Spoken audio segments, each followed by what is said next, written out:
দর্শক আমন্ত্রণ জানাচ্ছি নিউজ 24 এর নিয়মিত আয়োজন আরআইসিএল স্টিল জনতন্ত্র গণতন্ত্র অনুষ্ঠানে আপনাদের সাথে আছি আমি মুরসালিন হক জুনায়েদ। দর্শক জনতন্ত্র গণতন্ত্র অনুষ্ঠানে আমরা একটি বিষয়ের নিয়ে আলোচনা করি, তার পর্যালোচনা করি, তার ভবিষ্যৎ পরম্পরা কি হতে পারে সেই বিষয়ে বিশ্লেষণ করেন স্টুডিওতে উপস্থিত আমাদের অতিথিরা। আমরা শুরুতে একটু অতিথিদের সাথে পরিচয় করিয়ে দিতে চাই আপনাদের। আমাদের যে বিষয় আজকের আলোচনার কি হচ্ছে রাজনীতিতে, এই বিষয়ে আমাদের সাথে আজ আলোচনা করবেন। আমার পাশেই রয়েছেন সুপ্রিম কোর্টের আইনজীবী অ্যাডভোকেট হাসান তারিক চৌধুরী, আপনাকে স্বাগত জানাচ্ছি আজকের জনতন্ত্র গণতন্ত্র অনুষ্ঠানে। তার পাশেই রয়েছেন সিনিয়র সাংবাদিক সোহরাব হাসান, আপনাকেও স্বাগত জানাচ্ছি জনতন্ত্র গণতন্ত্র এই আলোচনায়। তারপরে সবশেষে আছেন রাজনীতি বিশ্লেষক সৈয়দ আব্দুল্লাহ, আপনাকেও স্বাগত জানাচ্ছি আজকের এই আলোচনায়। দর্শক আমরা একটি প্রতিবেদন দেখতে চাই শুরুতেই আজকের আলোচনার। আওয়ামী লীগের পুনর্বাসন ইস্যুতে হাসনাত আব্দুল্লাহর ফেসবুক পোস্ট ঘিরে নতুন বিতর্কে দেশ। সেনা সদরে বৈঠক ঘিরে হাসনাতের মন্তব্যের সমালোচনায় খোদ এনসিপি নেতারা। সার্জিস আলম বলছেন হাসনাতের নিজস্ব মন্তব্য, তার সাথে তিনি একমত নন। অন্যদিকে একই ইস্যু নিয়ে কথা বলেছেন এনসিপির মুখ্য সমন্বয়ক নাসিরউদ্দিন পাটোয়ারিও। ফেসবুক পোস্ট ঘিরে দেশবাসীর কাছে যেন ভুল বার্তা গেলে, কোনো ধরনের ভুল বার্তা গেলে তার জন্য দুঃখ প্রকাশ করেন তিনি। আমরা প্রতিবেদনটি দেখতে চাই। আওয়ামী লীগ নিষিদ্ধের দাবিতে হঠাৎ করে রাজপথে সরব জাতীয় নাগরিক কমিটি এনসিপি। ক্যাম্পাসে ক্যাম্পাসে বিক্ষোভ মিছিল করছে জুলাই অভ্যুত্থানে থাকা অন্য দলগুলো। তবে এই বিক্ষোভের শুরুটা হয়েছে এনসিপি নেতা হাসনাত আব্দুল্লাহর সাম্প্রতিক ফেসবুক স্ট্যাটাস ঘিরে, যেখানে তিনি বলেছেন ক্যান্টনমেন্টে ডেকে নিয়ে রিফাইন্ড আওয়ামী লীগ ফর্মুলা মেনে নিতে চাপ দেয়া হয়েছে। এর প্রতিবাদে সমাবেশ থেকে বিষয়টি আবারও সামনে আনে হাসনাত। আপনাদের উপর আস্থা রাখতে চাই, আপনাদের উপর আমরা ভরসা রাখতে চাই। আপনারা আপনাদের যে সার্ভিস রয়েছে, আপনাদের যে সহযোগিতার চেষ্টা রয়েছে, সেটাতে আপনারা অপসর থাকুন। আর রাজনীতির বিষয়টা আপনারা রাজনীতির উত্তরটা আপনারা দেখতে হবে। এ ঘটনায় যখন উত্তপ্ত রাজনৈতিক অঙ্গন, আলোচনা সমালোচনা নানা মহলে, এর মধ্যে হাসনাতের সঙ্গে কিছুটা ভিন্ন মত পোষণ করলেন সার্জিস আলম। রোববার তার ফেসবুকে লিখেছেন সেদিন সেনানিবাসে ডেকে নেওয়া হয়নি। পাশাপাশি নিজের অবস্থান স্পষ্ট করতে গিয়ে সার্জিস বলেন প্রত্যেক ব্যক্তিরই আলাদা অবজারভেশন থাকে, তবে আলোচনায় ছিল রিফাইন্ড আওয়ামী লীগ প্রসঙ্গ। অন্যদিকে একই ইস্যু নিয়ে কথা বলেছেন এনসিপির মুখ্য সমন্বয়ক নাসিরউদ্দিন পাটোয়ারি। দলের কেন্দ্রীয় নেতাদের মধ্যে কোনো বিভক্তি নেই। ফেসবুক পোস্ট ঘিরে দেশবাসীর কাছে কোনো ভুল বার্তা গেলে তার জন্য দুঃখ প্রকাশ করেন তিনি। আন্দোলন এবং পলিটিক্যাল জায়গা দুটো আলাদা জায়গা, সেই জায়গা থেকে এই গণঅভ্যুত্থানের ছাত্ররা নিজেদেরকে পলিটিক্যাল জায়গাতে ট্রান্সফরমেশন করতেছে। সেই জায়গাতে কিছু ক্ষেত্রে যদি ভুল ত্রুটি হয়ে থাকে দেশবাসীকে ক্ষমাসুন্দর দৃষ্টিতে দেখার জন্য অনুরোধ জানাচ্ছি। এ বিষয়ে শিগগিরই দলের পক্ষ থেকে আনুষ্ঠানিক বিবৃতি দেয়া হবে বলেও জানান এনসিপির মুখ্য সমন্বয়ক। মাহমুদ হাসান, নিউজ 24, ঢাকা। দর্শক আমরা প্রতিবেদনটি দেখে নিলাম। সময়ের পরম্পরা একটু আপনাদের জানিয়ে দিতে চাই, আওয়ামী লীগকে নিষিদ্ধ করার পরিকল্পনা সরকারের নেই। গেল বৃহস্পতিবার এমন বক্তব্য প্রধান উপদেষ্টার। পরদিন শুক্রবার এনসিপির মুখ্য সংগঠক হাসনাত আব্দুল্লাহ সেনাবাহিনীকে জড়িয়ে আওয়ামী লীগ পুনর্গঠন সম্পর্কিত পোস্ট দেন ফেসবুকে। আজ রোববার সেই পোস্টের ব্যাপারে দ্বিমত পোষণ করে একই দলের আরেক মুখ্য সংগঠক সার্জিস আলমও সামাজিক যোগাযোগ মাধ্যমে পোস্ট করেন। এক ধরনের ঘোলাটে যে পরিস্থিতি সেটি সামনে রেখে আজকের আলোচনা শুরু করছি। আমি শুরুতেই যেতে চাই সিনিয়র সাংবাদিক সোহরাব হাসান আপনার কাছে। নতুন রাজনৈতিক দল হিসেবে আত্মপ্রকাশের মাসখানেক আর রাজপথে থাকা বিবেচনায় 9 মাস বয়সী কয়েকজন ব্যক্তিত্ব সেনাবাহিনীকে জড়িয়ে যে মন্তব্য প্রকাশ করলেন, এটিকে কিভাবে দেখেন? ধন্যবাদ। তার আগে আপনি প্রথম প্রশ্ন করেছিলেন যে কি হচ্ছে রাজনীতিতে। রাজনীতিতে যা হওয়ার কথা তা হচ্ছে না, এবং যা হওয়ার কথা না তাই হচ্ছে।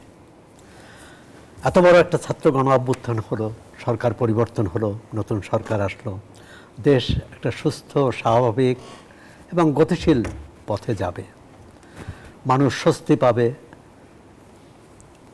এবং অর্থনীতি সচল হবে, আর রাজনীতির সামনে গণতন্ত্র উত্তরণের পথটা মানে বাধাবিঘ্নভাবে এগোবে। এ কারণে সরকার অনেক উদ্যোগ নিয়েছে, অনেকগুলো সংস্কার কমিশন করেছে, জাতীয় ঐকমত্য কমিশন রাজনৈতিক দলগুলোর সাথে আলোচনা করছে। তো হঠাৎ করে কি এমন হলো? এখন তো মনে হচ্ছে আওয়ামী লীগ যখন ক্ষমতায় ছিল, ক্ষমতার আওয়ামী লীগ অনেক দুর্বল ছিল। সে তো দেখা গেল যে তাদের হাতে বন্দুক ছিল, তাদের হাতে সেনাবাহিনী ছিল, তাদের হাতে র্যাব, পুলিশ, বিজিবি ইত্যাদি। তারপরেও কিন্তু জনগণের যে আকাঙ্ক্ষা, জনগণের যে আন্দোলন, সেটা রুখতে পারেনি। কিন্তু এখন মনে হচ্ছে অদৃশ্য আওয়ামী লীগ বোধহয় শক্তিশালী। নাহলে প্রতিদিনই আওয়ামী লীগ নিয়ে কেন এত আলোচনা? এর মধ্যে কোথাও না কোথাও কোনো একটা কারণ আছে। এটা কেউ কি উদ্দেশ্যমূলকভাবে এই আওয়ামী লীগকে সজীব রাখার চেষ্টা করছে, যে আওয়ামী লীগ আছে? নাহলে তো আওয়ামী লীগ নেই। নাগরিক ঐক্যের সভাপতি বলেছেন কথাটা, যে আওয়ামী লীগ তো নিজে নাই, কিন্তু আমরা আওয়ামী লীগকে নিয়ে তর্ক বিতর্ক করছি। তা আমারও মনে হচ্ছে যে এটি অথবা ভয় থেকে, যে আওয়ামী লীগ আসলে কি সব কিছু বাংলাদেশের উল্টে দেবে, বঙ্গোপসাগরে ফেলে দেবে। তো এই মানে একটা অদৃশ্য শক্তির যে শঙ্কা, এটাই থাকা উচিত না। এরা আন্দোলন করেছে, নতুন দল করেছে, এই ছাত্র নেতৃত্বের প্রতি মানুষের আস্থা আছে, তারা সমর্থন করেছে, এখনও করছে। আবার সমাজের মত দ্বিমত, বিরোধিতা, সমালোচনা থাকবেই। এখন এটাকে সহজভাবে নেওয়া। আর লক্ষ্য কী ছিল? লক্ষ্য ছিল বৈষম্যের বিরুদ্ধে একটা ন্যায়ের বাংলাদেশ গঠিত হবে। কিন্তু গত 7 মাস, 7.5 মাসে কিন্তু আমরা ন্যায়ের পথে কতটা এগোচ্ছি? আপনি অর্থনীতিতে বলুন, রাজনীতিতে বলুন, মূল যে সংকট দেশের, সেখানে তো কেউ হাত দেয়নি। এই রাজনীতি, কোন নতুন দল আসলো, পুরনো দল কি করেছে, নতুন বন্দোবস্ত, এত কিছু হচ্ছে, কিন্তু যে খেটে খাওয়া মানুষ, সাধারণ মানুষ এই জীবন দিলেন, আহত হলেন, রিক্সা চালক, হকার, দিনমজুর, অটো চালক, একেবারে ফুটপাতে যে ব্যবসায়ী, তাদের কিন্তু কোনো রাজনৈতিক ভাবনা ছিল না। তারা ভাবছিল একটু ভালো থাকবে। সেই ভালো থাকার ব্যবস্থাটা করা যায়নি 7.5 মাসে। এই জন্য ছাত্র নেতৃত্বের দায় আছে, সরকারের দায় আছে, রাজনৈতিক দলগুলোর দায় আছে। আমরা অহেতুক বিষয় নিয়ে বিতর্ক করছি। বাংলাদেশের রাষ্ট্র কাঠামোয় সেনাবাহিনীকে আমরা বাদ দিয়ে রাষ্ট্র চলতে পারি না। আবার ছাত্রদের যে ক্ষোভ, যে তাদের যে কি বলে আকাঙ্ক্ষা, সেটাকেও আমরা বলি যে সেটা যে কোনো সেটাকেও আমরা অগুরুত্বপূর্ণ ভাবতে পারি না। এখন সবাই মিলেই কিন্তু দেশটাকে এগিয়ে নিতে হবে। সেখানে বাধাগুলো কি? আমাদের অর্থনৈতিক সংস্কার করাটা জরুরি ছিল, কিন্তু এই সরকার অর্থনৈতিক ক্ষেত্রে কোনো উদ্যোগ নেয়নি। মানে বিগত সরকারের ঘুষ, দুর্নীতি, লুটপাট, সেটা তদন্ত করেছে, চিহ্নিত করেছে, তাদের বিরুদ্ধে মামলা হচ্ছে, বিচারও হবে। কিন্তু অর্থনৈতিক কাঠামোটা পরিবর্তন করা যেটা দরকার, সংস্কার করা দরকার, মেরামত করা দরকার, সেই মেরামত করা হয়নি। দেশের নিরাপত্তা, মানুষের এখন সবচেয়ে বড় সমস্যা তো নিরাপত্তা। ঘরের ভেতরে নিরাপত্তা, ঘর থেকে বের হলে নিরাপত্তা। আপনি দেখবেন যে ঈদের আগে কি ভয়াবহ ঢাকা শহরে ছিনতাই বেড়েছে, পথে ঘাটে, দূরপাল্লার গাড়িতে, দূরপাল্লার বাসে, সব জায়গায় নিরাপত্তাহীনতা। এরকম অবস্থায় নতুন বন্দোবস্তের কথা বলছে। আমরা যদি দেখতাম যে নতুন দল, যেখানে মানুষের সমস্যা আছে, সংকট আছে, কারখানা বন্ধ, শ্রমিকরা আন্দোলন করছে, রাজপথ বন্ধ করে, সেই শ্রমিকদের কাছে তো আমরা যেতে দেখি না। তাহলে নতুন বন্দোবস্ত হবে কী করে? তারা তো সেই প্রচলিত ধারায় যে কথার পিছনে কথা, তর্কের পিছনে তর্ক, এটা নিয়েই ব্যস্ত। জি, আমরা একটু আরো আলোচনা করবো আপনার সাথে। আমরা একটু সুপ্রিম কোর্টের আইনজীবী অ্যাডভোকেট হাসান তারিক চৌধুরী আপনার কাছে যেতে চাই। জাতীয় নাগরিক পার্টি এনসিপি বলছে আওয়ামী লীগের নিবন্ধন বাতিল করতে হবে এবং দলটি নিষিদ্ধের প্রশ্নে কোনো আপোষ হবে না। আইনের বাইরে গিয়ে আসলে এই ধরনের অবস্থান কতটা যৌক্তিক? তারা আইনি পদক্ষেপ কেন নিচ্ছেন না? দেখেন, দেশে যখন মবতন্ত্র চলে তখন তো আর আইনের প্রশ্ন থাকে না, এবং এইটা অন্তর্বর্তীকালীন সরকার যারা আছেন তারাও স্বীকার করেছেন যে মব একটা চ্যালেঞ্জ, এবং এই চ্যালেঞ্জকে তারা মোকাবেলা করতে পারছেন না, এবং এই মবের কারণে অনেক জায়গায় ল অ্যান্ড অর্ডার এবং অনেক সিস্টেম ফেল করছে। তো আইনের শাসন ফেরত আনাটা হলো একটা দেশের গণতন্ত্রের পূর্বশর্ত। কোনো দলকে যদি নিষিদ্ধ করতে হয়, তার জন্য যে প্র্যাকটিসগুলো রয়েছে, বিচারিক প্রক্রিয়া রয়েছে, অথবা পার্লামেন্ট। আমাদের দেশে তো এখন কোনো পার্লামেন্ট নাই। আমাদের দেশে বিচারিক প্রক্রিয়া কিছুটা হলো নানান সীমাবদ্ধতার মধ্য দিয়ে চলমান রয়েছে। যদিও আশা ছিল যে বিচার বিভাগের একটা দৃশ্যমান পরিবর্তন ঘটবে, একটা জনমুখী সংস্কার ঘটবে এবং মানুষের যে বিচার প্রার্থিতার জায়গায় মানুষের যে অভিগম্যতা ছিল, মানুষের যে আকাঙ্ক্ষা ছিল, সেই জায়গাটার ক্ষেত্রে একটা ইতিবাচক উন্নতি হবে। কিন্তু আমরা যেটা দেখলাম যে বিচারিক প্রক্রিয়ার প্রতি আস্থা না রেখে সংস্কার বা আজকের যে চলতি রাজনীতি, এটা আগের মতোই একটা গলাবাজি চাপাবাজির রাজনীতি চলছে। তো গলাবাজি চাপাবাজি দিয়ে তো আসলে দেশপ্রেম হয় না। দেশপ্রেম হলো আত্মত্যাগের মধ্য দিয়ে প্রমাণ করতে হয়।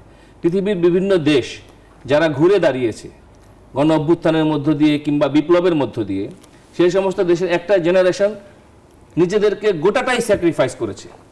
আপনি দেখেন চীনের রেভলিউশন, যে চীনে কয়দিন পরে আমাদের মাননীয় প্রধান উপদেষ্টা যাবেন, সেই চীনে মানুষ অনাহারে মরেছে এবং দারিদ্র্যপীড়িত দেশ ছিল সেই চীন। সেই চীন আজকে কোথায় গিয়েছে? বিশ্বে বলা যায় যে 1 নম্বর অর্থনৈতিক পরাশক্তি, এবং যার অর্থনৈতিক শক্তির কাছে মার্কিন যুক্তরাষ্ট্রের মতো শক্তিশালী দেশও কিন্তু হুমড়ি খেয়ে পড়েছে। ফলে এই চীন এই জায়গায় যাওয়ার পেছনে রয়েছে চীনের কয়েকটি প্রজন্মের আত্মত্যাগ। একই রকমভাবে ভিয়েতনাম আপনি দেখেন, যারা একটা বিপ্লবের মধ্য দিয়ে একটা গণতান্ত্রিক এবং একটা সাম্যবাদী অভিমুখী একটা সরকার তারা করেছিল, তাদেরও একটা জেনারেশনের স্যাক্রিফাইস হয়েছে। সেই স্যাক্রিফাইসের কম্পিটিশনটার বদলে আমরা যদি মব এবং চাপাবাজির কম্পিটিশনে থাকি, তাহলে কিন্তু দেশ গঠনের যে কাজটা, যেটা প্রকৃত বাংলাদেশ পন্থা, সেই বাংলাদেশ পন্থার কাজটা কিন্তু হবে না। এবং সে কারণে আজকের চলতি রাজনীতিতে আপনি দেখবেন যে স্যাক্রিফাইসের প্রশ্নটা কিন্তু উপেক্ষিত। এবং আপনি এটাও দেখবেন যে আমরা দেখেছি পত্রপত্রিকায় যে জুলাই অভ্যুত্থানের আহত নাম করে অনেক ভুয়া আহত সেজে 6 মাস পরও ব্যান্ডেজ নিয়ে এসে আপনার ভাতা চাইছে, সেরকম নিউজও কিন্তু চলে আসছে। যে মুক্তিযোদ্ধা ভাতার নামে যে অপকর্ম হয়েছে, সে একই রকম প্র্যাকটিস। এখানে তো স্যাক্রিফাইসের প্রশ্নটা থাকছে না, একটা অন্য জায়গায় চলে যাচ্ছে। তো সেই জন্য আজকে এই চলতি রাজনীতিতে এখন আমাদের সিনিয়র সাংবাদিক শ্রদ্ধেয় সৌরভ ভাই যথার্থই বলেছেন, হাত দেওয়ার জায়গাটা ছিল হলো অর্থনীতিতে। অর্থাৎ যেখানে জাতীয় অর্থনীতিকে লুটপাট করতে করতে এটাকে একটা তলানিতে নিয়ে যাওয়া হয়েছে, সেই জায়গা থেকে অর্থনৈতিক পুনরুদ্ধারের যে কাজটা, সেই কাজটা কিন্তু হয়নি। এবং সেটার মূল জায়গাটা হতে পারত এই দেশের শ্রমজীবী মেহনতি মানুষ। আমরা দেখলাম যে অধ্যাদেশ জারি করে, একের পর এক অধ্যাদেশ জারি করে আপনার বিভিন্ন ট্যাক্স ভ্যাট বাড়িয়ে দেওয়া হলো। কিন্তু অধ্যাদেশ জারি করে যে অমানবিক মজুরি প্রথা আমাদের দেশে আছে, একটা জাতীয় একটা গ্রহণযোগ্য ন্যূনতম মজুরি, যে এখান থেকে স্যালারি স্টার্ট, এই জায়গাটা কিন্তু অধ্যাদেশ জারি করে করলো না। যদি এই সরকার একটা অধ্যাদেশ জারি করে বলতো যে 30,000 টাকার নিচে প্রাতিষ্ঠানিক খাতে কোনো স্যালারি হবে না, এখান থেকে স্টার্ট হবে, তাহলে দেখতেন যে এইটা একটা মানুষের পক্ষে সংস্কার হিসেবে মানুষ কিন্তু গ্রহণ করত। কিন্তু সেটি হয়নি। ফলে দৃশ্যমান যে সংস্কার, যেটা আমরা শ্রীলঙ্কায় দেখলাম, যে শ্রীলঙ্কায় কিন্তু এক ধরনের অভ্যুত্থানের মধ্য দিয়ে একটা বামপন্থী সরকার ক্ষমতায় এসেছে, এবং তারা এসেই এমন কিছু কাজ করেছে, ট্যাক্সের ক্ষেত্রে, দ্রব্যমূল্যের ক্ষেত্রে, স্যালারির ক্ষেত্রে একটা ইতিবাচক পরিবর্তন করেছে, এবং মানুষ কিন্তু সেটাকে গ্রহণ করেছে। এবং যে কারণে পার্লামেন্টের 3টি সিট থেকে তারা 300-র কাছাকাছি সিট দিয়ে তারা কিন্তু সরকার গঠন করেছে, এবং রাষ্ট্রপতি নির্বাচনেও তারা কিন্তু বিপুল ভোট পেয়ে জিতেছে। তো সেই জায়গাটা তো বাংলাদেশেও হতে পারতো, কেন হলো না? তার কারণটাই হলো স্যাক্রিফাইসের মানসিকতার অভাব। জি, আমরা আবার আপনার কাছে ফিরবো। রাজনীতি বিশ্লেষক আব্দুল্লাহ, আপনার কাছে যেটি জানতে চাই, নতুন এবং পুরনো যে কোনো রাজনৈতিক মতের ক্ষেত্রেই অংশীজনদের সাথে ভবিষ্যতে যে কোনো ধরনের আলোচনা এক ধরনের আস্থার সংকট তৈরি হলো কিনা, যেই পরিস্থিতি তৈরি করলেন এনসিপির নেতারা? ধন্যবাদ, খুবই গুরুত্বপূর্ণ একটা প্রশ্ন জিজ্ঞাসা করেছেন। আমি এই ব্যাপারটা আসলে তো সামগ্রিক পিকচারটা নিয়ে আলোচনা করা দরকার, কিন্তু তার আগে আমি যদি খুবই সংক্ষেপে একটা কথা বলি। সবাই আমার বন্ধু বান্ধব মানুষ, এনসিপিতে যারা আছেন সবাই সহযোদ্ধা টাইপ মানুষ। তো তারপরেও যখন আমি কথাবার্তা বলবো, আমি ব্যক্তিগত আবেগের বাইরে গিয়ে বাস্তবসম্মতভাবেই কথা বলার চেষ্টা করব। এই জায়গায় যে ব্যাপারটা ঘটেছে, আমি আজকে দুপুরবেলায় ফেসবুকে আমি লিখেছিলাম যে অ্যাক্টিভিজমের জায়গা আর রাজনীতি করার জায়গাটা টোটালি আলাদা। কিন্তু তারা যেটা করছে, এই অ্যাক্টিভিজম আর রাজনীতি দুইটাকে তারা আলাদা ডাইমেনশনে নিয়ে যেতে পারছে না, এবং বিভিন্ন ক্ষেত্রে সমন্বয়ক নাম নিয়ে নিজেদের ভেতরে এই সমন্বয় সাধনটা করা যাচ্ছে না। এই জন্য দেখবেন নিজেদের ভেতরে যখন কোনো কথাবার্তা কেউ বলছে, আর একজনই এসে হুট করে অন্যরকম একটা কথা দাঁড়িয়ে যাচ্ছে, এটা খুব ফ্রিকুয়েন্টলি হচ্ছেই কিন্তু বিভিন্ন ইস্যুতে। তার মানে হলো নিজেদের ভেতরে সমন্বয়হীনতাটা আছে। এবং এই জায়গাতে আমি কেন বলি যে এখন কিন্তু এতদিন কিন্তু একটা সিম্প্যাথি পাওয়ার জায়গাটা ছিল, যতদিন পর্যন্ত ছাত্র সমন্বয়ক বিভিন্ন নামে ছিল। এখন তো আর সমন্বয়ক না, এখন পুরোদস্তুর রাজনীতিবিদ হয়ে গেছেন। এবং পুরো দস্তুর একটা রাজনৈতিক দল আপনারা চালাচ্ছেন। তো এই জায়গায় এসে যে ধরনের আস্থার সংকটটা তৈরি হবে, কারণ অনেক জায়গায় আপনাদের অনেক কমিউনিকেশনের দরকার হবে। ব্যাপারটা হলো লেটস সে XYZ যাদের সাথে আলোচনায় বসবেন তারা মনেই করতে পারে এই জিনিসটা একটা কনক্রিট ডিসিশনে আসার আগে এটা ফেসবুকে চলে আসতে পারে। এমনকি শুধু এই ব্যাপারেই না, ডিসেম্বর মাসেও এমন কিছু ঘটনা ঘটেছে যে আপনি কনক্রিট কোনো ডিসিশনে যাওয়ার আগেই ফেসবুকে আপনি পোস্ট দিয়ে দিলেন নাও অর নেভার, যে গঠনতন্ত্র চলেই আসবে, ঘোষণাপত্র চলেই আসবে, সেটা কই? এমন অনেক সিদ্ধান্ত হয় যেটা রাজনীতিটাকে আমার কাছে মনে হয় যে নিজেদের বসে ফিক্সড একটা রাজনীতি করার চেয়ে ফেসবুকে যার যার মতো করে রাজনীতি করার চেষ্টাটা করা হচ্ছে। মানে একটা দলে যদি সবাই নেতা হয় তাহলে তো একটা অবধারিত সংকট, যেটা সেই সংকট কিন্তু তারা ফেস করছে। আমি বলছি না যে এটা ভুল কি ঠিক, অনেক জাতীয় সংকটের জায়গাটা আছে। রিসেন্ট সময়ে মানে আর্মিকে কেন্দ্র করে যে ঘটনাটা ঘটলো, সেই জাতীয় ঘটনা আমি আগের নিজের অবস্থানটা খুবই যদি ক্লিয়ার করি, ব্যাপারটা হলো যে আর্মি চিফের প্রতি আমার প্রেম ভালোবাসাও নাই, আবার পুরাপুরি 100% ঘৃণায় করতে হবে ব্যাপারটা এইরকমও না। আমি এই ব্যাপারটাকে আলাদা আলাদা কনটেক্সটের ভিত্তিতে দেখা যাবে কোনো স্টেটমেন্ট তার আমার পছন্দও হতে পারে, আবার কোনো একটি স্টেটমেন্টের সাথে আমার দ্বিমতও থাকতে পারে। যেমন গুম নিয়ে, যে পিলখানা ট্র্যাজেডি নিয়ে যখন উনি মন্তব্য করলেন যে ওই যে ওই ইস্যুটা নিয়ে ফুল স্টপ, ওইটা আমার ব্যক্তিগতভাবে পছন্দনীয় ছিল না। তার কারণ ওইটার যেহেতু একটা কমিশন গঠন করা হয়েছে, উনি কিন্তু এইভাবেই বলতে পারতেন তদন্তটা হোক, তদন্ত কমিশন বুঝবে, উনি তো এটা ফুল স্টপ বলে দিতে পারেন না। কিন্তু একই সাথে এইটা যেমন আমার অপছন্দ হয়েছে, অ্যাট দ্য সেম টাইম দেশের ল অ্যান্ড অর্ডার ঠিক করা নিয়ে উনি যে কথাগুলো বলেছেন সেটা তো আবার লজিক্যাল। সো আমি কনটেক্সট ধরে ধরে কথা বলাটা পছন্দ করি। এবং এই পুরো ঘটনার ভেতরে একটা ব্যাপার আমার কাছে খুবই আশ্চর্য লেগেছে। ব্যাপারটা হলো তাদের প্রথম যে স্টেটমেন্টটা হাসনাতে, সেটা দেখে মনে হচ্ছিল যেন আর্মি চিফ নিজেই তাদেরকে ডেকে নিয়ে গিয়ে নিজের মতামতটাকে তাদের পর চাপিয়ে দেওয়ার চেষ্টা করছিল। কিন্তু পরবর্তীতে সার্জিসের স্ট্যাটাস এবং প্রেক্ষাপট যেটা বোঝা যাচ্ছে সেটা হলো তারা নিজেরাই অ্যাপয়েন্টমেন্ট নিয়েছে, তারা নিজেরাই স্বপ্রণোদিত হয়ে দেখা করতে গিয়েছে। এবং তারপর সার্জিসের স্ট্যাটাস ধরে যদি বলি, নিজেদের ভেতরে একটা হোমলি অ্যাটমসফিয়ারে আলাপ আলোচনাগুলো হয়েছে। সেই আলাপ আলোচনাগুলো সমর্থন করে আমি এটা বলছি না। সে জায়গায় আওয়ামী লীগের বিচার হওয়া নিয়ে আমার অবশ্যই বড় ধরনের একটা দাবি আছে। আওয়ামী লীগের এই পারপেট্রেটররা যাতে ইলেকশনে না আসতে পারে সেই ব্যাপারে আমি বহু জায়গায় কথা বলেছি। সেটার আইনগতভাবে কিভাবে আওয়ামী লীগকে ডিল করা যায় সেটা নিয়ে আমি ইতোপূর্বে বহু টকশোতে, নিজের পাবলিক জায়গায়, নিজের পার্সোনাল স্পেয়ারে বহু জায়গায় কথা বলেছি। কিন্তু ব্যাপারটা হলো নিজেরাই যে গিয়ে অ্যাপয়েন্টমেন্ট নিয়ে যে কথা বলাটা হলো, সেই হিন্টস কি 2 দিন আগের স্ট্যাটাসে দেওয়া হয়েছিল? তাহলে তো অনেক মানুষ বিভ্রান্ত হতে পারে। এমনকি আমার কাছে মনে হয় এই জায়গায় যারা এটা চালনা করার চেষ্টা করছে, এই কথাটা বললে পারে অনেকে নানাভাবে নিতে পারে, বিভিন্ন সংকটের জায়গাটাকে অনেকে উস্কে দেওয়ার চেষ্টাটা করছে। ব্যক্তির বাইরে এসে যদি এমন হয় যে আর্মি ইন জেনারেল যারা সবাই আছে, আর্মির সাথে মানুষের এই দ্বন্দ্বটা যদি ভিজিবল হয়ে যায়, তাহলে কি দেশের জন্য কোনো লাভ আছে? প্রত্যেকটা জায়গায় আস্থাহীনতা তৈরি হলে, ওই যে মব কালচারই বলি বা আস্থাহীনতার কথা বলি, এমনকি এই জায়গাগুলো এক টাইমে যেটা যাবে, ইউনূস সরকার একটা পর্যায়ে গিয়ে যদি একটা ফেয়ার ইলেকশনও করতে চায়, সেই পদ্ধতিটাও পদে পদে বাধাগ্রস্ত হতে পারে। আবার সংকটের যে কথা, মানে সংস্কারের যে কথা, অনেকে অনেক ধরনের কথাবার্তা বলতে পারে যে 3 বছর থাক, 5 বছর থাক। নো, আমার কাছে যেটা মনে হয় সংস্কার আর নির্বাচন দুইটা বিপরীতমুখী স্রোত না, দুইটার ভেতরে একটা সুন্দর কোঅর্ডিনেশন থাকতে পারে। সংস্কার প্রক্রিয়া তো এমন না যে একটা জায়গায় গিয়ে থেমে যাবে, তারপর থেকে দেশটা জান্নাতুল ফেরদৌস হয়ে যাবে। এটা কন্টিনিউয়াস একটা প্রসেস। এবং নির্বাচন আর সংস্কার দুইটা বিপরীতমুখী ব্যাপার না। সংস্কারও হওয়াটা জরুরি, ইলেকশনও হওয়াটা জরুরি। কিন্তু অনেক জায়গায় যেমন দেখবেন এমন কিছু অস্থিরতা তৈরি করা হচ্ছে যার মিনিংটা দাঁড়ায় আলটিমেটলি ইলেকশনটাকে ঠেকাও।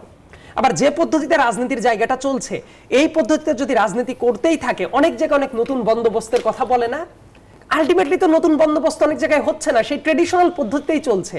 তাহলে দেশের মানুষের যে ট্রাস্টের জায়গাটা আছে সেটা কিন্তু কমে যাবে। আলটিমেটলি একটা নতুন দল যদি ভালোভাবে দাঁড়ায়, সেটা বাংলাদেশের জন্য ভালো, গণতন্ত্রের জন্য ভালো, সবকিছুর দিক থেকেই ভালো। কিন্তু তাদের এই গ্রোথে আমার কাছে মনে হচ্ছে কিছু তাত্ত্বিকের ফাঁদে পড়ে তারা নানাভাবে মিসগাইডেড হচ্ছে এবং তারা পলিটিক্স করার চেয়ে অ্যাক্টিভিজমের দিকে বেশি মনোযোগটা দিয়ে দিয়েছে এবং এইটা রাজনৈতিক পটেনশিয়ালটাকে খুবই বাজেভাবে এক্সপ্লয়েট করে ফেলছে। এবং অলরেডি দেখেন মানুষের ভিতরে যে পারসেপশন, আজ থেকে 5 মাস আগে নিজেদের দলের ভিতরে তো আসলে এক এক নেতা এক এক ধরনের কথা বলছেন অনেক বেশি, এবং এটা খুবই বেশি মাত্রায় ভিজিবল। আজকেরই যেমন ব্যাপার, সার্জিসের স্ট্যাটাসে এসে হান্নান মাসুদ সরাসরি কাউন্টার করছে, নাসিরউদ্দিন পাটোয়ারি এক কথা বলছে, আবার লীগকে নিষিদ্ধ করার যে ব্যাপার যদি পরবর্তীতে ইস্যু আসে সেটার আইনগত ব্যাপার আমি আলোচনা করব আলাদাভাবে। পুনর্বাসনের আলাপ তো বিভিন্নভাবে অনেকেই করেছে, অন্যান্য রাজনৈতিক দলও করেছে, আবার দেখা যায় এই ছাত্রদের দলেরও বিভিন্ন অংশ, এটা আর্মি চিফের যে বয়ান, এই বয়ানটা তো ছাত্রদের দলেরও বিভিন্ন মানুষ বিভিন্নভাবে বলেছে ইতিমধ্যে। আওয়ামী লীগের যারা কাউন্সিলর ছিল তাদের পুনর্বাসনের জন্য প্রেস ক্লাবে চেষ্টা করা হয় নাই, ওই প্রেস ক্লাবে ছাত্রদের অংশ এবং আরেকটা রাজনৈতিক দলের বর্তমানে সেক্রেটারি হয়েছেন উনিও উপস্থিত ছিলেন, এবং ওই কাউন্সিলরদের ভেতরে আওয়ামী লীগের পারপিটেটররা উপস্থিত ছিল। মাহমুদুর রহমান সাহেব বলেছেন না, জামাতের আমির বলেছেন না, জামাতের সেক্রেটারি বলেছেন না, বিএনপিরও কেউ কেউ বলেছেন না, মানে সংকটের জায়গাটা বহু দিক থেকেই আছে। কিন্তু এই আবার সরকার কি নিজেই চায় আওয়ামী লীগের প্রশ্ন ডিল করার জন্য? আমি একটু পরে নিশ্চয়ই প্রসঙ্গ আসলে পর্বে বিরতি থেকে ফিরে আমরা আরো আলোচনা করব। দর্শক, আরআইসিএল স্টিল জনতন্ত্র গণতন্ত্রে আলোচনা হচ্ছে, কি হচ্ছে রাজনীতিতে এই বিষয় নিয়ে আরো আলোচনা হবে। সময় হয়েছে একটি বিরতির, ফিরছি, সাথেই থাকুন। দর্শক, বিরতির পর আবার আমন্ত্রণ জানাচ্ছি আরআইসিএল স্টিল জনতন্ত্র গণতন্ত্র অনুষ্ঠানে। কথা হচ্ছে কি হচ্ছে রাজনীতিতে এই বিষয় নিয়ে। আলোচনার এই পর্বে আমরা আলোচনাটি শুরু করতে চাই অ্যাডভোকেট হাসান তারিক চৌধুরী, আপনার মাধ্যমে। আওয়ামী লীগকে নিষিদ্ধ করলে দেশে রাজনৈতিক অস্থিরতা বাড়ার সম্ভাবনা কতখানি? দেখেন, এটা তো একটা কাল্পনিক চিত্র। প্রশ্ন হলো যে নিষিদ্ধ বা করা বা না করা, তার আগে দেখতে হবে কেন আপনি নিষিদ্ধ করবেন। আমাদের সামনে একটা নির্বাচন, সেই নির্বাচনের মাঠটাই এখন রেডি করা গেল না। নির্বাচন হবে কি হবে না, আপনি যদি আমাকে প্রশ্ন করেন রাজনীতিতে কি হচ্ছে, মানুষ তো বলবে যে রাজনীতিতে এখন ইলেকশন কবে হবে সেটাই এখনকার রাজনীতি। আরেকটা হলো কি, সেনাবাহিনীকে বিতর্কিত করে ফেলার একটা চেষ্টা হচ্ছে, যে সেনাবাহিনী রাজনৈতিক বিতর্কের ঊর্ধ্বে সবসময় ছিল, তাকে নানাভাবে একটা রাজনৈতিক বিতর্কের মধ্যে আনার চেষ্টা হচ্ছে। এগুলো কেন? এগুলো গোটা ব্যাপারটাই হলো নির্বাচনী যে আয়োজন, নির্বাচনী যে ভাবনা আকাঙ্ক্ষা, যে ভোটের অধিকার আপনার হাইজ্যাক হয়ে গিয়েছিল, সেই ভোটের অধিকারটা যাতে মানুষ ফেরত পায় তার জন্যই তো নির্বাচন। এবং একটা রাজনৈতিক এখতিয়ার সম্পন্ন সরকার যদি দেশে না আসে, দেশের অর্থনীতির চাকা তো ঘুরবে না। এইটা যখন আলোচনা, আমার কাছে মনে হয় যে সেই আলোচনাটাকে ভিন্ন খাতে নেওয়ার জন্য অর্থাৎ মরা লাশকে নিয়ে টানাটানি শুরু হয়ে গেছে। আলোচনার প্রথম পর্বে আপনার সমালোচক সোহরাব হাসান যেমন বলছিলেন, অদৃশ্য আওয়ামী লীগকে মনে হচ্ছে শক্তিশালী করা হচ্ছে, জুজুকে নিয়ে ব্যস্ত। কিন্তু আপনার চোখের সামনে যে বাস্তবতা আছে, কথা ছিল মানুষের চাকরি হবে, কথা ছিল দ্রব্যমূল্যের দাম কমবে, কথা ছিল তেল গ্যাসের দাম কমবে, মানুষের ক্রয়সীমার মধ্যে আসবে, গ্যাসের চুলা জ্বলে না, ঢাকায় বিভিন্ন এলাকায় ওয়াসার পানি নাই, গ্রামাঞ্চলে খারাপ অবস্থা, আইন শৃঙ্খলা পরিস্থিতির চরম অবনতি, ধর্ষণের বিরাট হাইপ কতদিন চললো, চাঁদাবাজি, এইগুলো হলো আমার চোখের সামনের সমস্যা। চোখের সামনের যে বিপদ, সেটাকে বাদ দিয়ে আপনি যখন জুজুর ভয়ের মধ্যে দেশের বিতর্কটাকে নিয়ে যাবেন, তার মানে বুঝতে হবে যে আপনি ইলেকশনটা করতে চাচ্ছেন না। তার মানে বুঝতে হবে যে দেশে একটি রাজনৈতিক এখতিয়ার সম্পন্ন সরকার আসুক, এটা একটি মহল চাচ্ছে না। এবং সে কারণেই আজকে নন ইস্যুকে ইস্যু করা হচ্ছে, যেটা ইস্যু না সেটাকে ইস্যু করা হচ্ছে। এবং এই ইস্যু করার ফলে কি হবে, আজকে বাংলাদেশের মানুষের মধ্যে এই গণ অভ্যুত্থানের মধ্য দিয়ে যে আশা আকাঙ্ক্ষার জায়গা তৈরি হয়েছিল, সেই গণ অভ্যুত্থানের স্পিরিটটাকে একটা ব্যর্থ করে দেওয়ার একটা চক্রান্ত চলছে। এবং সেটাকে যদি আমরা সচেতন না হই, আমরা যদি এখন এটাকে ধরতে না পারি যে কারা এই ট্রেন্ডি পলিটিক্স বলে এটাকে, অর্থাৎ একটা ট্রেন্ড তৈরি করে দেবে, ওই ট্রেন্ডের পেছনে সবাই দৌড়াতে থাকবে। কান নিয়েছে চিলে, তো এই কান নিয়েছে চিলের যে রাজনীতি, এটা এই দেশে মানুষকে বোকা বানানোর রাজনীতি কিছু কিছু পলিটিশিয়ানরা বহুকাল করেছে। এইটাকে এবার সমাধিস্থ করা দরকার, এইটাকে কবরস্থ করা দরকার। এইটা না হলে আপনার নন ইস্যুকে ইস্যু করা হবে, আসল যে ইস্যুর জায়গা মানুষের জীবন জীবিকা, সেই জায়গায় কখনোই পলিটিক্স ফোকাস করবে না, পৌঁছাতে পারবে না। যে আমরা একটু সিনিয়র সাংবাদিক সোহরাব হাসান, আপনার কাছে জানতে চাই যে আওয়ামী লীগ ইস্যুতে বিদ্যমান যে পরিস্থিতি চলছে, সেই বিবেচনায় বৃহৎ রাজনৈতিক দলগুলো কি কিছুটা কৌশলী অবস্থানে আছে বলে মনে করেন? না, বৃহৎ কেন, আপনি সরকারের যে প্রধান উপদেষ্টা দিয়ে বলছেন যে সরকারের কোনো চিন্তা নেই। তা আওয়ামী লীগকে নিষিদ্ধ করতে হলে তো আইনানুগভাবে করতে হবে, সরকারকে করতে হবে। এনসিপি বা অন্য আরও যদি কোনো দল দাবি করতে পারে, দাবি করতেই পারে, যে কেউ বলতে পারে। যেমন ধরেন যারা সেকুলার রাজনীতিতে বিশ্বাসী, তারা তো মনে করে দেশে ধর্মভিত্তিক রাজনীতি থাকা উচিত না। এবং বাংলাদেশের সংবিধানে প্রথম ধর্মভিত্তিক রাজনীতি কিন্তু ছিল না। এটি ৭৫-এর রাজনৈতিক পট পরিবর্তনের পর জিয়াউর রহমানের সময় এই ধর্মীয় দলগুলোকে অনুমোদন দেওয়া হলো। সুতরাং এটি মানে গণতান্ত্রিক সমাজে যে কোনো দাবি করতে পারে। কেউ বলতে পারে আমরা একটা মৌলবাদী দেশ চাই, কেউ বলতে পারে না আমরা সাম্যবাদী দেশ চাই। এখন কোনটা চায় সেটা জনগণ ঠিক করবে। এখন দুটো আছে, এক হচ্ছে যে তাহলে গণভোট হবে, গণভোটের মাধ্যমে ঠিক হবে যে আওয়ামী লীগ থাকবে কি থাকবে না, আওয়ামী লীগ নিষিদ্ধ হবে কি হবে না। আরেকটা হতে পারে আইনি প্রক্রিয়ায়। আর এখন যেহেতু পার্লামেন্ট নাই, পার্লামেন্টে তো সিদ্ধান্ত নেওয়ারই নেই। তবে এটি মনে রাখতে হবে যারা নিষিদ্ধ ঘোষণার কথা বলছে তাদের আওয়ামী লীগ কিন্তু এই তার ক্ষমতার শেষ মুহূর্তে কিন্তু জামাতকে নিষিদ্ধ করেছিল, বরং জামাতকে নিষিদ্ধ করে কিন্তু আরও শক্তিশালী করেছে। জামাত নিষিদ্ধ না করলে মানুষের সহানুভূতি এভাবে পেত না। সুতরাং আওয়ামী লীগকে নিষিদ্ধ, আবার আওয়ামী লীগকে কেন, তারা গণহত্যার সাথে জড়িত, যারা গণহত্যার সাথে জড়িত তাদের বিচার হবে, যারা 15 বছর অত্যাচার নির্যাতন করেছে তাদের বিচার হবে, এবং বিচার হচ্ছে আইনি প্রক্রিয়া। তা আইনি প্রক্রিয়া একটা, এবং আমার যতটা মনে হয় যে বৈষম্যবিরোধী ছাত্র আন্দোলন এমনকি এই নতুন যে দল এনসিপি তাদের পক্ষ থেকে বলা হয়েছে যে আওয়ামী লীগের যাদের বিরুদ্ধে এসব অভিযোগ আছে তারা রাজনীতি করতে পারবে না, তাদের বিচার হবে। তারপর যাদের অভিযোগ নেই, যাদের বিরুদ্ধে, এনসিপির নেতারা এটাও বলছে যাদের বিরুদ্ধে অভিযোগ নেই তাদের রাজনীতি করতে বাধা নেই। তাহলে রাজনীতির কতজন আওয়ামী লীগের বিরুদ্ধে অভিযোগ ধরলাম 10,000 বা 20,000, কিন্তু বাকি যদি 2 কোটি তার 3 কোটি সমর্থক থাকে তাহলে বাকিদের কি হবে? তারপর বলবে যে আওয়ামী লীগের যারা ভোটার তারা ভোট দিতে পারবে না, সেটা তো আইন করতে পারে, দাবি করতে পারে, দাবি যে কেউ যা করতে পারে, কিন্তু কথা হচ্ছে আইনি প্রক্রিয়ার মধ্যেই হতে হবে এবং সেই প্রক্রিয়াটা ন্যায়সঙ্গত হতে হবে। জনগণেরও তো এক ধরনের দাবি, জনগণেরও তো তাহলে তো গণভোট নিতে হবে। সেটাই মানে যে দেশে এখন আওয়ামী লীগ নেতারা এখন ইউটিউবে তো এটা দেখা যাচ্ছে, সামাজিক যোগাযোগ মাধ্যমে আওয়ামী লীগ নেতারা বিএনপি সম্পর্কে কি বলেছে, এখন সেই কথাগুলোই কিন্তু আওয়ামী লীগ সম্পর্কে বলা হচ্ছে। আমাদের সমস্যা হচ্ছে এত অসহিষ্ণু, মানে অন্যের মত শুনতে চায় না, কি বলে ন্যায্যতার ভিত্তিতে কিছু দেখতে চায় না। আওয়ামী লীগের তো পরাজয় হয়েছে 5 আগস্ট, এরপর আওয়ামী লীগ ফিরে আসার প্রশ্ন নেই। যদি আসে সেটা তাদের শুদ্ধ হয়েই আসতে হবে। এবং আমি মনে করি আওয়ামী লীগ ফিরে আসবে কি আসবে না তার চেয়ে গুরুত্বপূর্ণ যে আওয়ামী লীগ যে অন্যায় করেছে সে অন্যায়ের জন্য তাদের জাতির কাছে ক্ষমা চাওয়া উচিত। জি, আমরা একটু রাজনীতি বিশ্লেষক সৈয়দ আব্দুল্লাহ আপনার কাছে যেতে চাই। আওয়ামী লীগকে নিষিদ্ধ করার বিষয়টি রাজনৈতিকভাবে ব্যবহার করা হচ্ছে কিনা?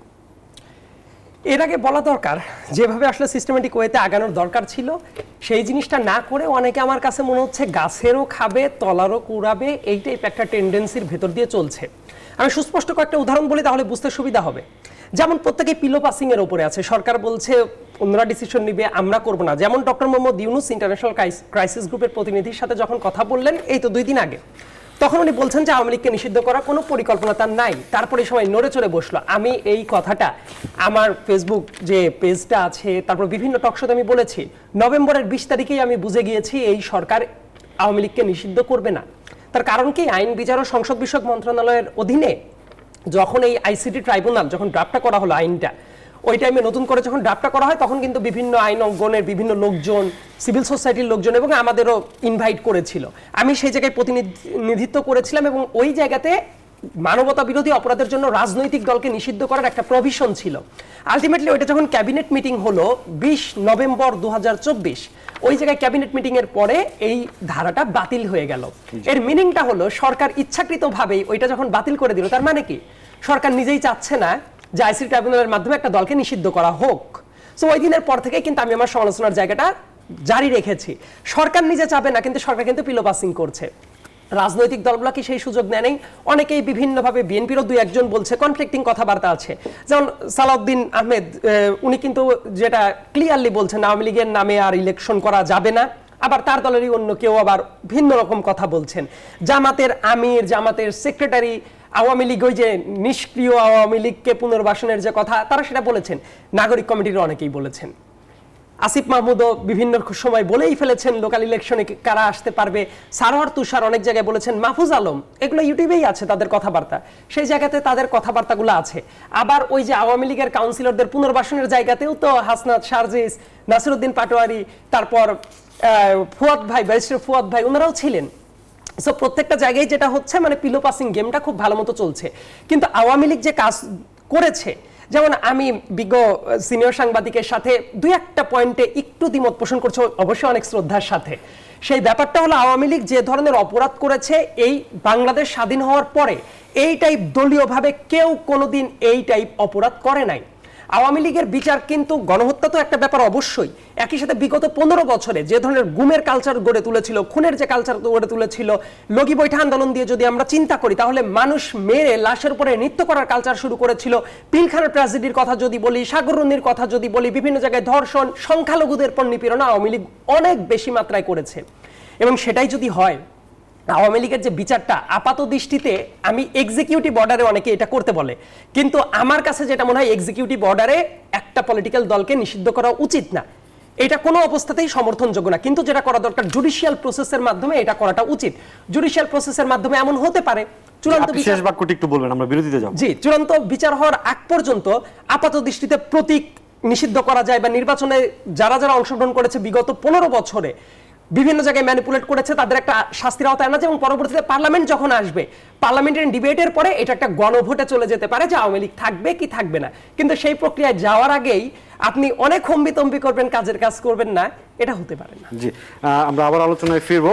দর্শক, আরআইসিএল স্টিল জনতন্ত্র গণতন্ত্রের কথা হচ্ছে, কি হচ্ছে রাজনীতিতে এই বিষয়ে। বিরতির সময় হচ্ছে একটি বিরতির, আমরা ফিরছি, আরো আলোচনা হবে, সাথেই থাকুন। দর্শক, বিরতির পর আবার আমন্ত্রণ জানাচ্ছি আরআইসিএল স্টিল জনতন্ত্র গণতন্ত্র অনুষ্ঠানে। কথা হচ্ছে কি হচ্ছে রাজনীতিতে এই বিষয় নিয়ে। আমরা খুব দ্রুত আলোচনায় ফিরে যেতে চাই, শুরু করতে চাই রাজনীতি বিশ্লেষক সৈয়দ আব্দুল্লাহ আপনার মধ্য দিয়ে। আওয়ামী লীগ নিষিদ্ধ করার বিষয়টি আসলে জাতীয় নাগরিক পার্টি এনসিপি একান্তই নিজেদের রাজনৈতিক এজেন্ডায় পরিণত করতে চাচ্ছে কিনা? কথাবার্তা শুনলে সেরকমটা মনে হতে পারে, কিন্তু আমার কাছে যেটা মনে হয় এইটা আসলে তার কোনো নিজস্ব দলের এজেন্ডা হওয়া উচিত না। এটা অ্যাবসলিউটলি জাতীয় ঐক্যমতের একটা ব্যাপার। ওই যে জাতীয় ঐক্যমত কমিশন গঠন করা হয়েছে না, আমি খুব খোলামেলাভাবেই বলেছি, জাতীয় ঐক্যমত গঠনের পরে তাদের প্রধান যে কাজটা হবে আওয়ামী লীগকে ডিল করার যে প্রশ্নটা, ইলেকশন কোন দিকে হবে, আমার কাছে মনে হয় বেসিক অনেক জায়গাতে একটা সমাধান চলে আসার মতো অবস্থায় চলে। কিন্তু সেক্ষেত্রে তো আপনার বিদ্যমান যে বৃহৎ রাজনৈতিক দলগুলো আছে তারা সরাসরি কিছু বলছে না। এই যে সরাসরি কিছু বলছে না, এই জায়গাটা তাদের এক করার দায়িত্ব কাদের? এই যে ঐক্যমত কমিশনটা গঠন করা হলো, কমিশনের কাজই তো তাদেরকে এক করে নিয়ে আসা, এবং বিভিন্ন জায়গায় মানে ডানে বামে অনেক কথাবার্তা চলবে, কিন্তু একদম ফিক্সড এজেন্ডা ধরে যদি আগানো যেত, আমার কাছে মনে হয় যে একটা পয়েন্টে সবার অন্তত আলোচনাটা হবে। সেই আলোচনাটা হওয়ার পরে জাতির সামনে কিন্তু এটা উন্মুক্ত হয়ে যাবে কে কিভাবে চায়। আমি আগেই বললাম, যদি ব্যাপারটা এইরকম হয় যে এক্সিকিউটিভ অর্ডারে না, জুডিশিয়াল প্রসেসের মাধ্যমে কিন্তু অনেকগুলো আইনের আশ্রয় নেওয়ার সুযোগ আছে, যেমন সন্ত্রাস বিরোধী আইন যেটা আছে, তারপর পলিটিক্যাল পার্টিস অর্ডিন্যান্স যেটা আছে, পুরাতন একটা আইন, ইনফ্যাক্ট আমাদের কনস্টিটিউশনের আর্টিকেল 47 যেটা আছে, এই প্রত্যেকটা জায়গা ধরে ধরে কিন্তু অনেক কিছু করার মতো সুযোগটা আছে। আবার জুডিশিয়ারিকে যেভাবে ম্যানিপুলেট করা হয়েছিল, অনেকে তো আসলে বিচার বিভাগ নিয়ে খুব একটা কথাবার্তা বলে না, but being a student of law, মানে আমি খুবই ক্লোজলি জানি যে কিভাবে বিচার বিভাগকে ম্যানিপুলেট করা হয়েছে। বিচারপতি এবিএম খায়রুল হক পুরো জাতির সাথে যেভাবে প্রতারণা করেছিল, তার ওই যে একটা রায়ের মাধ্যমে, তত্ত্বাবধায়ক সরকারের যে রায়টা যেটা ছিল, যে ওই যে তত্ত্বাবধায়ক সরকার বাতিলের যে রায়, ওইটা কিন্তু সংক্ষিপ্ত আদেশ কোনটা ছিল, যে পরপর আরো 2টা ইলেকশন তত্ত্বাবধায়ক সিস্টেমের ভেতরে চলবে, এবং ওই টাইমে যে কমিটিটা গঠন করা হয়েছিল, তারা আলটিমেটলি শেখ হাসিনার সাথে দেখা করার পরে সেই ব্যাপারটা বদলে যায়, এবং শর্ট আদেশের মোটামুটি 1.5 বছরের পরে গিয়ে যেটা বড় রায় সেটা আসে, এবং তারপরে দেখা যায় যে পরপর 2বার যে রাখার ব্যাপার ছিল সেটা বাতিল হয়ে যায়। সো এবিএম খায়রুল হকের হাত ধরে যে গণতন্ত্রটাকে নাই করে দেওয়া হলো, এটা তো জুডিশিয়াল প্রসেসের মাধ্যমে করা হয়েছিল। সো আওয়ামী লীগের ইনফ্যাক্ট চিন্তা করেন, ভোট করতে গেলে কি করতে হয়, মানুষের দাঁড়ে দাঁড়ে তো ভোট চাইতে হয়। পার্টিকুলার 2-1টা জেলার কথা যদি বাদ দেন, আওয়ামী লীগের কেউ মানুষের দাঁড়ে দাঁড়ে গিয়ে ভোট চাইবে, এটা হওয়া প্র্যাকটিক্যালি পসিবল না। আমি তাত্ত্বিকভাবে বলছি না, কেন পসিবল না এটা সবাই বুঝে। ধরেন যে আওয়ামী লীগের একজন নেতা, লেটস সে ফজলে নূর তাপস, সে গিয়ে আরেকজনের বাড়িতে ভোট চাইতে গেলে সে আস্ত থাকবে? সো অনেক ধরনের প্রতিবন্ধকতার জায়গাটা আছে। কিন্তু ধারণাটা কি, সরকারও পিলোপাসিং করছে, রাজনৈতিক দলও নানা ক্যালকুলেশন মিলিয়ে কথা বলছে, কিন্তু এইটা যখন ফিক্সড এজেন্ডায় চলে আসবে, আপনি এটা নিয়ম করেন, যতদিন না গণভোটটা হচ্ছে ততদিন পর্যন্ত এই যে প্রতীকের মাধ্যমে ইলেকশনগুলোকে ম্যানিপুলেট করা হয়েছে, মানুষের ভোটের অধিকার, এত মানুষের ভোটের অধিকার 15 বছর ধরে কেড়ে নেওয়া হয়েছে, এটা কোনো রিপারকেশন থাকা উচিত না? সো ওই আবার দেখেন শাস্তির আওতায় কতজনকে আনা হয়েছে, যে আপনি একটু শেষ করে দিবেন। সো শাস্তির আওতায় এদেরকে আনা উচিত, আপাতত জুডিশিয়াল পদ্ধতির মাধ্যমে এই ইলেকশনে কিভাবে তাদের ডিল করা উচিত এটা করা উচিত, এবং আলটিমেটলি পার্লামেন্টের মাধ্যমে এবং গণভোটের মাধ্যমে বিচারটা করা উচিত। এবং আমি যেটা বলি, গণভোট কিন্তু বাংলাদেশ আবার ব্যাক করেছে।